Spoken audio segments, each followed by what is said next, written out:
Making peace with semicolons. Fixing run-on sentences. Hello, English language learners. Today, we're going to focus on a powerful but often misunderstood punctuation mark, the semicolon. Specifically, we'll see how we can use it to fix run-on sentences and improve our writing. Let's jump right in. A run-on sentence occurs when you connect two or more independent clauses without the proper punctuation or connecting words. These sentences can be confusing and hard to read. Let's consider an example. Incorrect. I love chocolate, it's my favorite dessert. Here, we have two independent clauses. I love chocolate, and it's my favorite dessert. They are just stuck together without any proper connection, causing a run-on sentence. So, how do we fix this?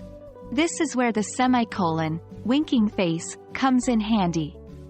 A semicolon can connect closely related independent clauses, providing a smooth transition and making your writing more precise and professional. Correct. I love chocolate. It's my favorite dessert. As you can see, the semicolon joins the two independent clauses, turning the run-on sentence into a correctly punctuated one. Now, you might be asking, when should I use a semicolon? Remember, semicolons connect closely related independent clauses.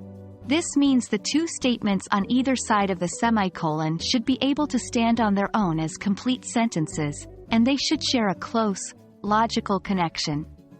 For example, correct. My sister studies in Paris. She wants to become a fashion designer. Although semicolons are fantastic, there are common mistakes to avoid. Remember, do not use a semicolon with coordinating conjunctions like and, but, or, unless they're used to separate items in a complex list. Incorrect. I love chocolate, but it's not good for my diet. Do not use a semicolon to connect a dependent clause to an independent clause. Incorrect. I love chocolate, because it's so tasty. And that's it. You now know how to use semicolons to fix run-on sentences. Remember, the key is that your sentences should be closely related and able to stand on their own. I hope this has been helpful for you, and I can't wait to see you apply these in your own writing. Keep practicing, and see you in the next video.